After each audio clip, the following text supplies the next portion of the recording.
আন্নালচর একটা সময় বিশাল বড় এলাকা ছিল এবং সেই সময়টায় দুর্গাপুজো হতো একটা বিশাল আনন্দের সঙ্গে।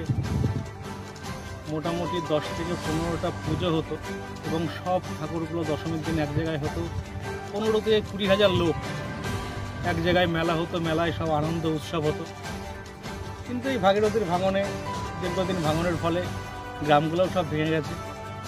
সঙ্গে আস্তে আস্তে গ্রাম ছোটো হয়েছে, এখন সেখানে পুজো এসে দুটোতে দাঁড়িয়েছে। আর আগের মতো আনন্দ বলতে সেরকম কিছু নেই। তার মধ্যে এই বছর গঙ্গার ভাঙন, সঙ্গে বাড়ি ঘরে জল উঠে গেছে, সেই সব জায়গায় দাঁড়িয়ে পুজোটা হচ্ছে নামমাত্র।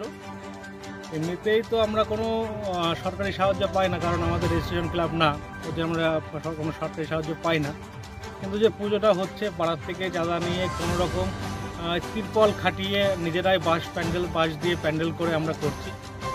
এই গঙ্গার পাড়েই করব এবং আনন্দ বলতে সেরকম না, পুজো করতে হয় বছরে। আমাদের যে বাঙালিদের শ্রেষ্ঠ উৎসব দুর্গাপুজো, সেখানে দাঁড়িয়ে আমাদের ছোটো ছোটো বাচ্চাগুলো আছে, তারাও একটু আনন্দ করবে। ওর জন্য আমরা পুজো কোনো রকম দাঁড় করাই। পুজোর কদিন আমরা প্যান্ডেলেই থাকি, বসে থাকি, বাচ্চাগুলো আসে, একটু নাচানাচি করে আনন্দ করে, এটাই আমাদের আনন্দ। মানে এটা আর ইয়ে নেই যে মানুষের যে কষ্ট, চাষের যে ক্ষতি হলো বা ভাঙনের যে ক্ষতি হলো, সেই রেস্টটা মানে তারপরেও কি ওরা জামা কাপড় বা চাষ মানে অনেক তো ঋণ ফিন দিয়ে করে?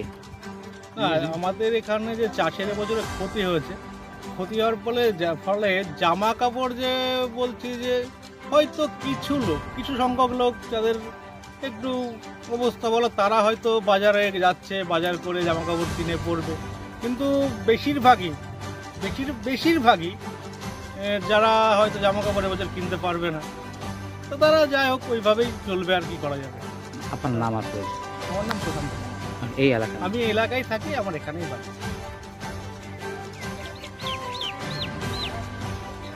আমার কাউন্টার আছে।